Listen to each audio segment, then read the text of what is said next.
اولین آخرین پیدا شوی کنه. په کابل کې د اوبو او انرژي د انسټیټیوټ له لوري د سیرت نبي د سیالیو پایلې اعلان شوې. وای کنه د نبیانو سردار بختور شو پیدا، نازولی درا پیغمبر شو پیدا. د یاد انسټیټیوټ له لوري د میلاد نبی کریم صلی الله علیه و آله وسلم د مبارکې ورځې په ویاړ د سیرت نبی سیالۍ ترسره شوې وې چې د کابل ښار د بېلابېلو ښوونځیو او علمي مرکزونو زده کوونکو پکې ګډون کړی و.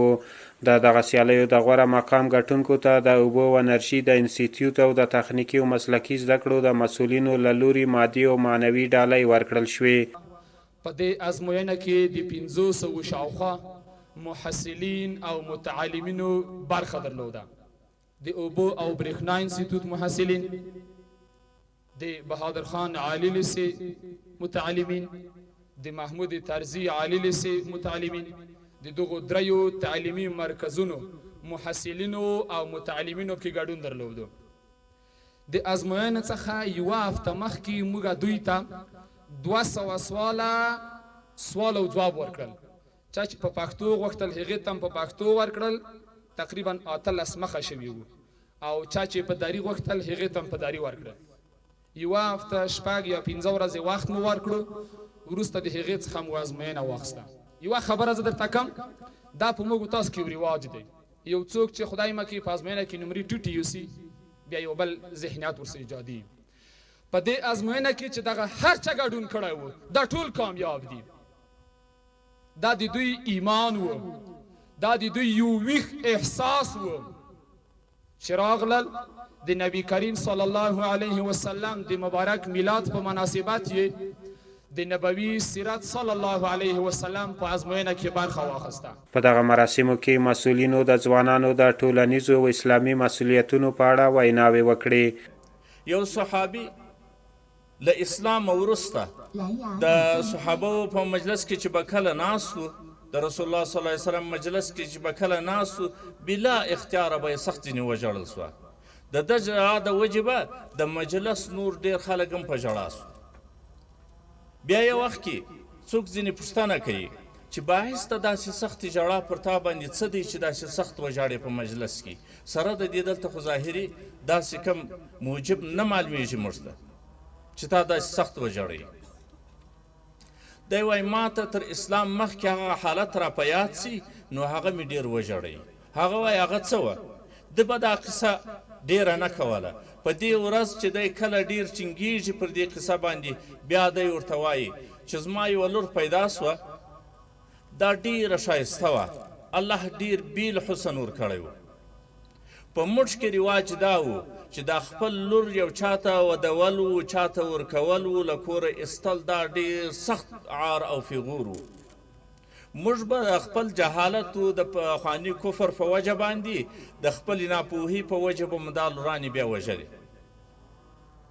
زما دغه لور پر مور هم ډېره ګرانه او پر ما هم ډېره ګرانه وه. دا زړه مو نه پر کېدل چې دا مړه کړو، تر خاورو یې لاندې کړو، دا ووژنو او د دې څخه ځان خلاص کړو.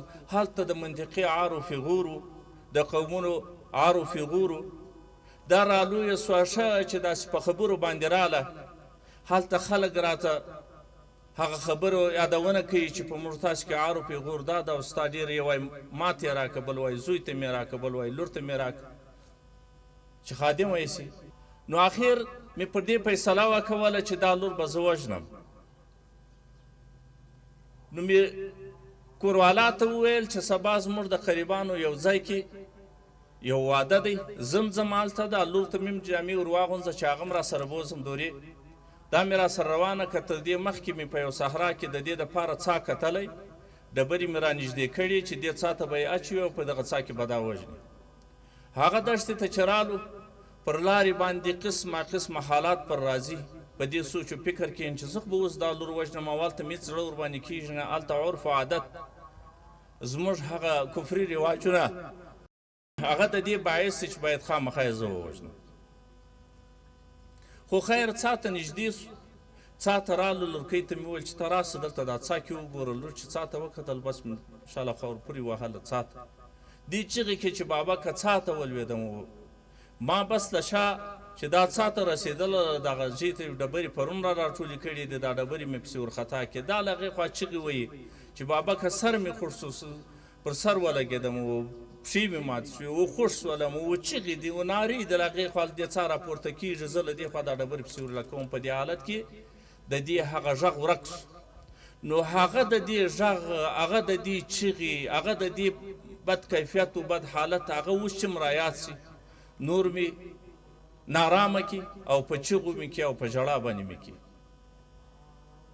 نو ځکه وژاړم کله چې رسول الله صلی الله علیه وسلم دنیا ته راځي الله جل وعلا شانه دا رحمت لپاره د عالم ښیي دغسې زندگی ته الله د دې رسول الله صلی الله علیه وسلم په واسطه باندې بدلون او تغییر ټول بوتان شو نسکور ژړېدل کافران لور په لور په هیبات ګرځېدل کافران پاک الله باندې ګران مخنور شو پیدا نازولی درا پیغمبر شو پیدا په مکه معظمه کې سرور شو پیدا نازولی درا پیغمبر شو پیدا د یادونې وړ ده چې د تخنیکي او مسلکي زده کړو د ادارې اړوند د بېلابېلو ښوونیزو مرکزونو له لوري د ځوانانو د ودې او پرمختګ دا ډول مثبت پروګرامونه پلي شوي